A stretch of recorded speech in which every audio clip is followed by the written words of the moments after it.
السلام علیکم عزیز طالبات خالدون اردو لازمی F S C pre medical section ہے۔ آج کا ہمارا لیکچر علامہ اقبال کی غزلیات کی تفہیم و تشریح۔ پہلی غزل کی تفہیم ہم کر چکے تشریح۔ آج غزل نمبر 2 کی شروعات ہے۔ شعر نمبر 1: نہ تخت و تاج میں نہ لشکر و سپاہ میں ہے جو بات مرد قلندر کی بارگاہ میں ہے۔ نہ تو تخت و تاج میں اور نہ ہی لشکر و سپاہ میں وہ بات ہے جو مرد قلندر کی بارگاہ میں موجود ہے۔ تخت و تاج کہا جاتا ہے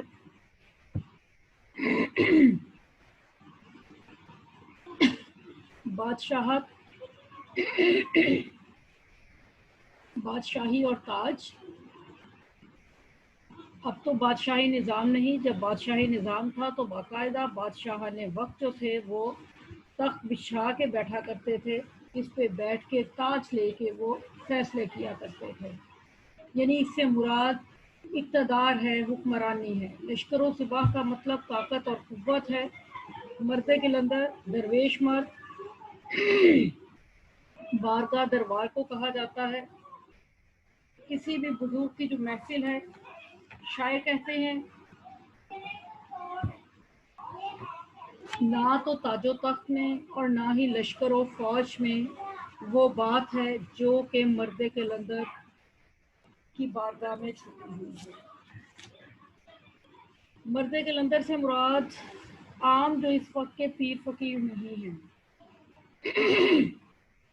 اقبال کا مرد قلندر وہ ہے جو کہ روحانی لحاظ سے انتہائی اعلیٰ درجے پہ فائز ہے، جو کہ رب کی راہ کا فقیر ہے، رب کے راستے کا قلندر ہے۔ شاعر کہتے ہیں کہ ہر زمانے میں طاقت اور قوت کو ہم بڑی اہمیت دیتے رہے ہیں۔ مال و دولت بڑی ضروری چیز ہے، اونچے عہدے ضروری چیز ہیں، اور علامہ اقبال نے بھی یہی بات کہ دنیا میں ان ساری چیزوں کے پیچھے تم لوگ بھاگتے ہو، تخت تاج لشکر سپاہ، یہ ساری چیزیں جو ہیں وہ دنیاوی لحاظ سے اہمیت کی حامل ہوں گی، لیکن سکون قلب کے لیے صرف مرد قلندر کی بارگاہ وہ جگہ ہے جہاں پہنچ کے دل پہ ہیبت طاری ہو جاتی ہے، دنیاوی لحاظ سے انسان کو سکون ہو جاتا ہے۔ مرد قلندر کے حوالے سے اب آپ دیکھیے گا، تاج و تخت لشکر و سپاہ کے مقابلے میں مرد قلندر کی بارگاہ ہے۔ تاج و تخت اور لشکر و سپاہ دنیاوی لحاظ سے بہت بڑے جو دنیاوی آسائشات کی چیزیں ہیں، یہ ان میں شمار ہوتی ہیں، جبکہ مرد قلندر کی بارگاہ ایسی جگہ ہے جہاں پر سوائے پانی کے شاید پیالے کے اور کوئی چیز بھی نہ ہو۔ شاعر یہاں پہ ہمیں جو معاشرتی لحاظ سے اونچ نیچ ہے اسے سمجھاتے ہوئے یہ بات بتاتے ہیں کہ آپ جتنا مرضی مال و دولت اکٹھا کر لیں، لیکن انسان کو سکون رب کی راہ کے فقیر بن کر ہی ملتا ہے۔ جب انسان رب کی راہ کا فقیر بن جاتا ہے، اس کی بارگاہ میں پہنچ جاتا ہے، تو اس کے بعد اسے اندازہ ہوتا ہے کہ یہ تاج و تخت، یہ لشکر و سپاہ سب بے معنی چیزیں تھیں۔ اب قلندر کے بارے میں ایک اور جگہ کہا ہے، مہر و ماؤ انجم کا محاسب ہے قلندر، ایام کا مرکب نہیں راکب ہے قلندر۔ قلندر در حقیقت وہ شخص ہے جو اللہ رب العزت کے بتائے ہوئے تمام قوانین پہ عمل کرتا ہے۔ اس نے دنیا میں ہی تمام آسائشات کو چھوڑ کے اپنے آپ کو رب کی راہ کا فقیر بنا لیا ہے، اور اس کی یہی چیز اسے بادشاہان وقت کے سامنے زیادہ مضبوط ثابت ہے۔ جب آپ کو مال و دولت کی ہوس ہی نہیں، جب آپ کے اندر یہ حرص ہی نہیں کہ مال و دولت ملے یا طاقت ملے یا آپ کو کوئی عہدہ چاہیے، اس صورت میں آپ کس بات کے ڈر سے کسی کے سامنے بھی آ کر تھرائیں گے؟ یہ ممکن ہی نہیں۔ اس کی وجہ کیا ہے؟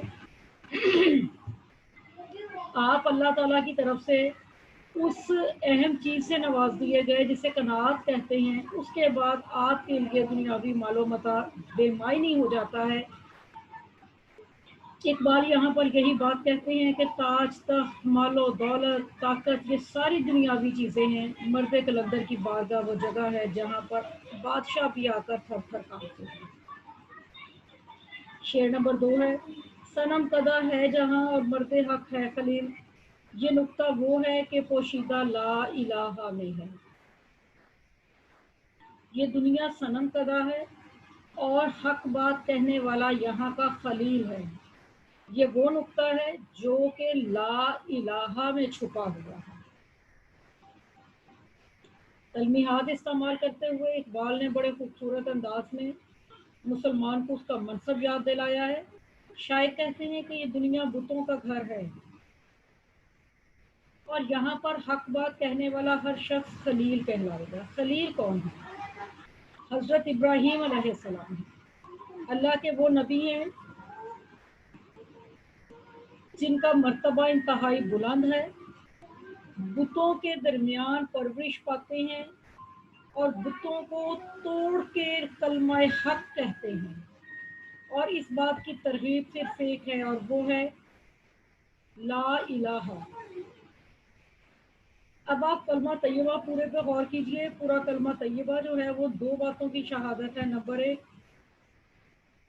اللہ کو ایک ماننا، نمبر 2 حضور پاک صلی اللہ علیہ وآلہ وسلم کو اللہ تعالیٰ کا آخری نبی ماننا۔ یہ 2 چیزیں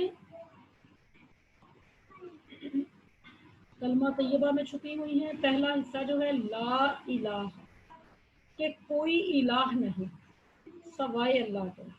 جب یہ بات ہم دل سے کہتے ہیں تو حقیقی معنوں میں ہم ہر قسم کے بت کو توڑ دیتے ہیں۔ اب آپ اپنے ارد گرد نظر اٹھا کے دیکھیے کہ آپ کے ارد گرد کہیں پہ باقاعدہ بنے بت ہیں؟ قطعاً نہیں۔ یہاں پہ صنم قدہ سے یہ نہیں مراد کہ جیسے حضرت ابراہیم بتوں کے مرکز میں رہتے تھے، کہ ان کے والد صاحب کے بارے میں ہے کہ وہ بت تراش تھے اور اس لیے ان کے ارد گرد بت تھے موجود۔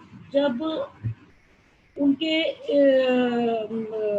ارد گرد کے تمام افراد کہیں گئے ہیں تو حضرت ابراہیم علیہ السلام نے تمام بتوں کو توڑ کے ایک بت کو رہنے دیا اور اس کے کندھے پہ کلہاڑا رکھ دیا۔ جب انہوں نے واپس آ کے پوچھا ہے کہ کس نے انہیں توڑا، تو پیچھے سے صرف حضرت ابراہیم ہی تھے، چنانچہ واضح شک انہیں پہ جا رہا تھا۔ لیکن حضرت ابراہیم نے کہا ہے کہ جس کے کندھے پہ ہے کلہاڑا اس سے پوچھ لیجئے۔ مطلب کیا تھا کہ آپ جب ان کی عبادت کرتے ہو تو یقیناً یہ اس قابل ہیں تو ان کی عبادت کرتے ہو نا، تو ان سے پوچھئے۔ انہوں نے آگے سے کہا کہ بت تو نہیں بولتے۔ اب یعنی یہیں پہ دیکھیے انسان کی بے بسی، جب وہ اللہ تعالیٰ کے مختلف شریک بناتا ہے تو اسے اس بات کا اندازہ نہیں کہ وحدہ لا شریک ہستی ایک ہی ہے۔ اچھا، بات کا تسلسل درمیان میں اس واقعے کی طرف آ گئی۔ یہاں پہ جو شروعات میں نے بات کی تھی وہ یہ کہ کیا ہمارے ارد گرد باقاعدہ بت ہیں؟ قطعاً نہیں۔ ہمارے ارد گرد بت مجسم شکل میں نہیں ہے۔ یہاں پر اقبال نے جو صنم قدہ کہا ہے اس کا مطلب کیا ہے؟ صنم قدہ سے مراد ہے وہ سارے بت جو ہمارے دل میں ہیں، جو ہمیں اللہ کے علاوہ بقیہ چیزوں کی طرف جھکنے پہ مجبور کر دیتے ہیں۔ یہ دولت کا بت ہے، یہ پیسے کا بت ہے، طاقت کا بت ہے، آپ کی نجائز خواہشات کا بت ہے، ریاکاری کا بت ہے۔ الغرض وہ ساری چیزیں جو ہمیں اللہ رب العزت کے حضور جھکانے کی بجائے کسی اور کی طرف جھکا دیں، یہ سب کے سب وہ بت ہے جو کہ ہمارے سینوں میں بند ہیں۔ شاعر کہتے ہیں کہ ایک نقطہ جب انسان سمجھ لے تو وہ خلیل اللہ بن جاتا ہے اور وہ ہے لا الہ۔ آپ کے دل میں دنیا کا خوف ہو جی، وہ کیا کہیں گے دنیا والے؟ آپ یہ سوچ لیں کہ اللہ کیا کہے گا۔ آپ ہر اس ڈر سے مبرہ ہو جاتے ہو جس ڈر کے خوف سے آپ نے کوئی بھی غلط قدم اٹھانا ہو۔ جب اللہ کا خوف پیش نظر ہو جاتا ہے تو آپ دنیا کی تمام مسائل سے، دنیا کے تمام ڈروں سے نکل جاتے ہیں۔ ایک اور جگہ پہ اقبال اسی کیفیت کو بیان کرتے ہیں، اگرچہ بت ہیں جماعت کی آستینوں میں، مجھے ہے حکم آساں لا الہ الا اللہ۔ اللہ رب العزت نے انسان کے ذمہ یہ بات لگا دی